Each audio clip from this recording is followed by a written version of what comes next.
नमस्कार प्यारे बच्चों, मैं doctor Vinod Kumar, Swami Vivekananda degree college, Narayanpur, Pritampur, Hirapur, Tanda, Ambedkar Nagar में आप सभी बच्चों का स्वागत करता हूँ। प्यारे बच्चों, आज हम लोग पढ़ेंगे असहयोग आंदोलन। असहयोग आंदोलन क्या होता है, ये चीज़ें हम लोग जानेंगे। असहयोग, सबसे पहले असहयोग क्या होता है? असहयोग अर्थात अगर अपने दुश्मन को कमज़ोर करना है तो हम उसका सहयोग करना बंद कर दें। अर्थात किसी का सहयोग करना अगर आप बंद कर देंगे तो कमज़ोर हो जाएगा। तो इस प्रकार से गांधी जी ने भारत में अंग्रेज़ों के खिलाफ असहयोग आंदोलन किया। असहयोग आंदोलन करने का लक्ष्य जो था वो पूर्ण स्वराज्य की मांग के लिए था। इसलिए असहयोग आंदोलन जो है शुरू किया गया। असहयोग आंदोलन में अंग्रेज़ों द्वारा बनी वस्तुओं का बहिष्कार किया गया। पूर्ण रूप से खादी वस्त्रों का ज़्यादा से ज़्यादा प्रोत्साहन दिया गया। इस असहयोग आंदोलन में अंग्रेज़ों द्वारा बनाए गए बहुत से वस्तुओं को जला दिया गया, नष्ट भ्रष्ट कर दिया गया। शराब की दुकानों पर महिलाओं ने कब्जा कर लिया। इस प्रकार से स्कूली बच्चों ने विद्यालय छोड़ दिया, वकीलों ने न्यायालय में जाना बंद कर दिया। अर्थात जो लोग सरकारी अर्ध सरकारी नौकरियां करते थे अंग्रेज़ों को, उन लोगों ने भी छोड़ दिया। इस प्रकार से कई रीजन्स बने, बहुत सी वस्तुएं जलाई गई, तोड़ी गई, फोड़ी गई, जिसको देख कर रविन्द्रनाथ टैगोर ने कहा कि ये चीज़ें एक हिसाब से बहुत गलत है, क्योंकि हमें आर्थिक नुकसान करते हुए असहयोग नहीं करना चाहिए, बल्कि रचनात्मक कार्य करना चाहिए। इस प्रकार से इसकी प्रतिक्रियाएं भी हुई, सपोर्ट भी हुआ और उसका परिणाम भी हुआ। तो इसको हम लोग देखते हैं।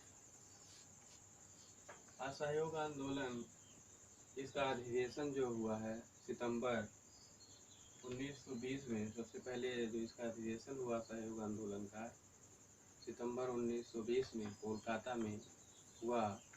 और यहाँ पर कांग्रेस महासमिति का अधिवेशन हुआ, जिसकी अध्यक्षता लाला लाजपत राय ने किया। लाला लाजपत राय, जैसा आपको पता होगा कि गरम दल के नेता थे, तो इन्होंने इसकी अध्यक्षता किया। फिर उसके बाद जब ये प्रस्ताव पास हुआ, प्रस्ताव पास क्यों हुआ? क्योंकि जलियांवाला बाग हत्याकांड, रॉलेट एक्ट और जैसे तमाम जो है खिलाफत आंदोलन, इन सब के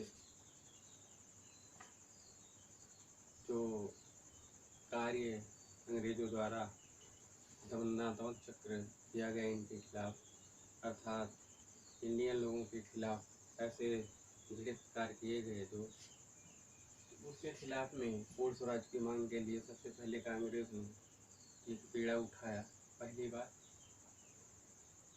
अब इसका प्रस्ताव का विरोध भी कुछ लोगों ने किया। एनी बेसेंट ने कहा कि यह प्रस्ताव भारतीय स्वतंत्रता को सबसे बड़ा धक्का है। मतलब एनी बेसेंट ने इस प्रस्ताव का विरोध करते हुए कहा कि भारतीय स्वतंत्रता के लिए सबसे बड़ा धक्का है। उनका समर्थन करते हुए और बहुत से जो नेता थे उन लोगों ने भी ये बातें कही, जैसे सुरेंद्रनाथ बनर्जी, मदन मोहन मालवीय, देशबंधु चित्तरंजन दास, सरदार भाई वल्लभ पटेल, मोहम्मद अली जिन्ना, शंकर नायर आदि नेताओं ने भी जो है प्रस्ताव का विरोध किया। लेकिन अली बंधु एवं मोतीलाल नेहरू के प्रयास से यह प्रस्ताव पास हुआ।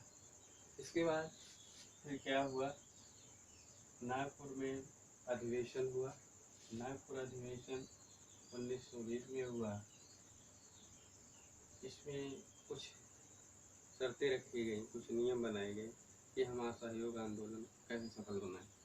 पहला है, सभी वयस्कों को यहाँ कहा गया है कि जितने भी भारतीय सभी वयस्क हैं, सभी वयस्कों को कांग्रेस का सदस्य बनाना है, सभी को सदस्य बनाना है।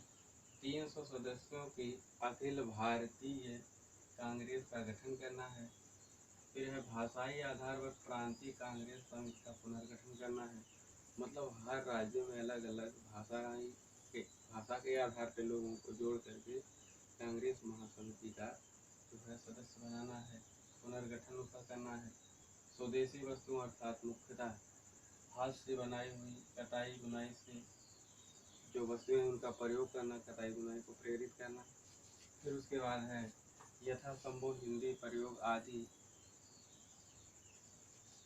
यथासंभव हिंदी का प्रयोग आदि, मतलब हिंदी भाषा का प्रयोग सबसे ज़्यादा बढ़ाना है। फिर उसके बाद है, असहयोग संबंधी प्रस्ताव की मुख्य बातें किस प्रकार है। असहयोग आंदोलन की मुख्य बातें इस प्रकार थी कि सरकारी उपाधि एवं अवैतनिक सरकारी पदों को छोड़ दिया जाए, अर्थात जो लोग अंग्रेजों द्वारा उपाधियां पाए थे और अर्ध सरकारी नौकरी कर रहे थे, वो लोग छोड़ दें। सरकार द्वारा आरोपित सरकारी तथा अर्ध सरकारी उत्सवों का बहिष्कार किया जाए, अर्थात सरकार द्वारा कोई भी कार्यक्रम किया जाए उसका बहिष्कार किया जाए। स्थानीय संस्थाओं सरकारी सदस्यों से इस्तीफा दे दिया जाए। जो सरकारी संस्था और स्थानीय संस्था के लोग उपाधि मतलब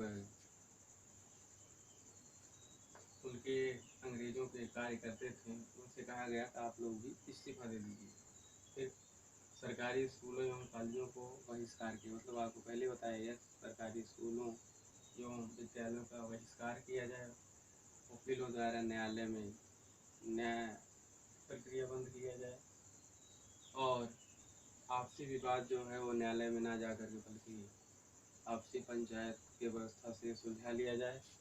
और इसके बाद है, असैनिक श्रमिक व कर्मचारी वर्ग जो मेसोपोटामिया में जा रहे थे, उनसे कहा गया कि वहाँ जा कर के आप कार्य मत करिए। फिर है, विदेशी सामानों का पूर्णतः बहिष्कार, अर्थात स्वदेशी वस्तुओं का उपयोग और विदेशी वस्तुओं का पूर्णतः अस्वीकार किया जाए। तो इस प्रकार से अंग्रेजों के खिलाफ ये असहयोग आंदोलन गांधी जी के द्वारा शुरू किया, यहीं से गांधी युग का शुरुआत होता है। अब हम फिर अगले क्लास में और बात पढ़ेंगे।